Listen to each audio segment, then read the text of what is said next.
So last week I showed you the start of a strong base for my ocean scene. Today I'm going to build a nice border around the base to make everything look clean and professional. I love a pretty border. I've built a couple of them on a smaller scale before. This one will look pretty simple because I'm going to build a big box about 12 studs high that will contain the scene itself. So this layer won't be too flashy.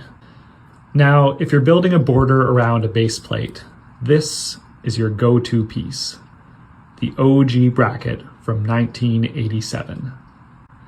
With a plate below it, it sits flush on the table. It's interesting that they designed this piece with hollow studs back in 1987.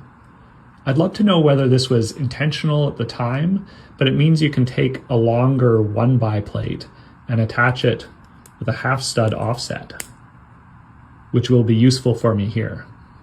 By the way, it's weird that they've been making this bracket for 39 years and they've never made an inverted version. So if you want a clean edge like this, you need a bunch of these 1x2ers. And it's an issue when you get to the corner, because without the overhangs, you're gonna have a little gap at the top. So how did I avoid that? So I built this section upside down.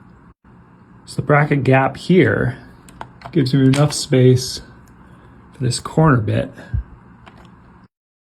It locks right in. Very clean. But I digress. As I hinted last time, I did a lot of the design work for this mock a year ago. It's far from finished, but I'm sure I'll have figured out the rest of the design by the time my filming catches up. What could possibly go wrong?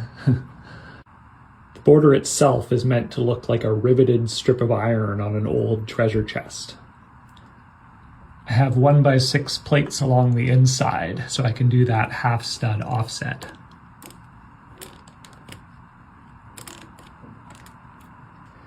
That makes the corners line up with a specific gap that's neatly filled by a little jumper. But how do I attach it?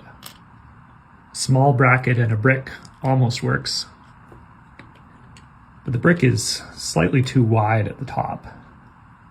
Fortunately, a cone works perfectly.